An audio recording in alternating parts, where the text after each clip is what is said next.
አቶ ተራራ የጧቷን ፀሐይ ስትወጣ አይቷት አያውቅም። ሁሌም ጧት ጀርባውን ሞቅ ስታደርገው ይሰማዋል እንጂ የጧቷ ፀሐይ አንዳንዴ ሮዝ፣ አንዳንዴ ቢጫ፣ አንዳንዴ ደግሞ ብርቱካንማ እንደምትመስል ይጠረጥራል። ምን አለ ሰውነቴን ማንቀሳቀስ ችዬ የጧቷን ፀሐይ ባየዋት ብሎ ምኞቱን ለትንሿ ወፏ ነገራት። እሷ እኮ እንዴት እንደታደለች! ሁሌም የጧቷን ፀሐይ ማየት ትችላለች። ትንሿ ወፍ እየበረረች ወደ ጠንካራው ድብ ጋር ሄዳ አቶ ተራራን ማንቀሳቀስ ይችል እንደሆን ጠየቀችው። እሱም በሚችለው አቅሙ ገፋ።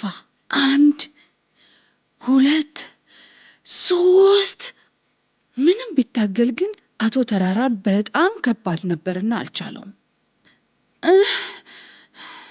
ፀሐይዋን እናዙራት ይሆን አለ ድቡ።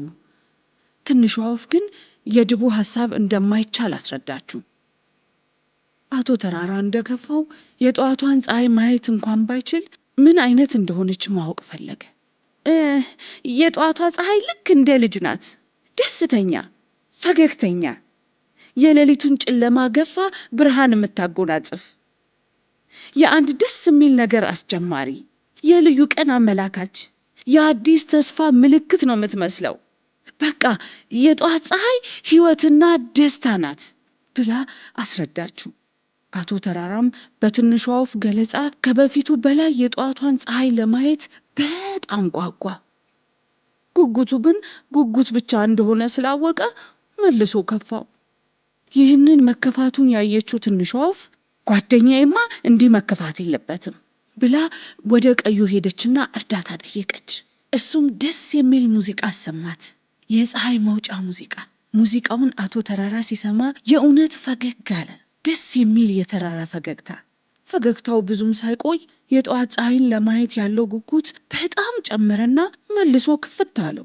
ሲያሳዝን እኮ ትንሿ ወፍ ጓደኛዋን ደስተኛ ለማድረግ ሌላ ሙከራ አሰበች።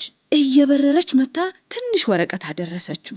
ወረቀቷም ጓደኛዬ ነገ ጠዋት ምኞትህ እውን ይሆናል የሚል በእጅ ጽሑፍ የተጻፈ መልእክት ይዞ ነበር። አቶ ተራራ ምሽቱን እንዴት እንዳሳለፈ እኮ በጣም ጓጉቶ ነበር። ጠዋት ለብዙ ዓመታት ሊያየት የጓጓውን ውቧን የጠዋት ፀሐይ ሊያይ እኮ ነው። እየነጋ ሲመጣ ተቁነጠነጠ። በቃ አቃተው። ጉጉቱ በጣም አየለበት። እንዴት ግን የጠዋት ፀሐይ በፊቴ ብቅ ልትል ትችላለች? ተፈጥሮን መቀየር ይቻላል? እንዴት ሆኖ ይሆን እያለ በጥርጣሬና በጉጉት አይኖቹን በኃይል ከፍቶ መጠባበቅ ያዘ።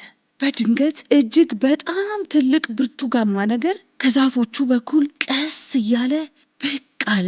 እውነት የጠዋት ፀሐይ ትመስላለች። ቀስ እያለ ወደ ላይ የሚወጣ ፊኛ ነው። አዎ፣ ጓደኞቹ የአቶ ተራራን ምኞት እውን ለማድረግ የሰሩት ነበር። ቀዩ ሙዚቃ እየተጫወተ፣ ትንሿ ወፍ ደግሞ እየዘመረች፣ ድቡ ደግሞ ፊኛውን ወደ ላይ እንዲወጣ እፍ እፍ እያለ እየነፋ ነበር። ጉድ እኮ ነው። አቶ ተራራ ተንቀሳቀሰ። እስከ ዛሬ ተሰምቶት የማያውቅ እውነተኛ ደስታ ተሰማው። አዲስ ሕይወት እንዳገኘ ተሰማው። ይህም የሆነው በጓደኞቹ እውነተኛ ደግነት ነው። አዎ፣ ልክ ትንሿ ወፍ እንዳለችው የጠዋት ፀሐይ የአንድ ደስ የሚል ነገር ጅማሮ አብሳሪ ሆነችለት። ከልቡም ጓደኞቹን አመሰገናቸው።